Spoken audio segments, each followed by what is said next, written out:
و داسې چاپي وې داسې دغه شو یو وراره مې شهید شو اوس یې صغیران پاتې دي بل ورور مې هغه هم شهید شو داسې صغیران یې پاتې دي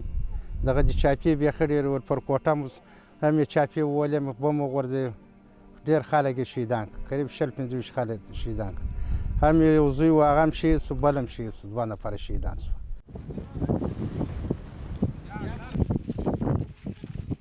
امریکایي اشغال ډېر پلرونه د خپلو ځوانانو اولادونو په درد ودردول ډېرو ته د زړه ټوټو د شهادت او ابدي بیلتون ډول ډول رنځونه پیدا کړل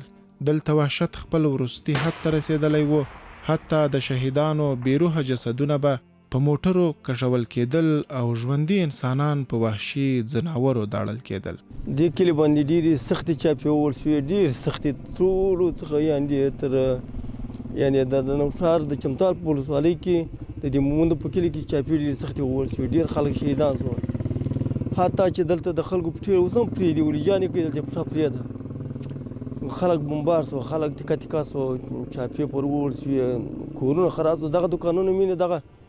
دغه یوه شپه راغله دغه ټول ته بمان کښېښول دغه دروازې ټولې وپرولې یله غیر ناحقه ته دغه ځای څخه به دا کورونه ویشتله دا کلي به یې ویشتله دغه چې ډېر سخت خلک په عذاب وو ډېر خلک درد رسېده وو ډېر بیخي په عذاب وو تر دغه اندازې پورې په عذاب وو چې خلک ډېر سره ورک وو ډېر سره دا ګور د یتیمان دا صغیران دا ګر د صغیران د یتیمان دي دا بېچارهګان پلرونه شهیدان شو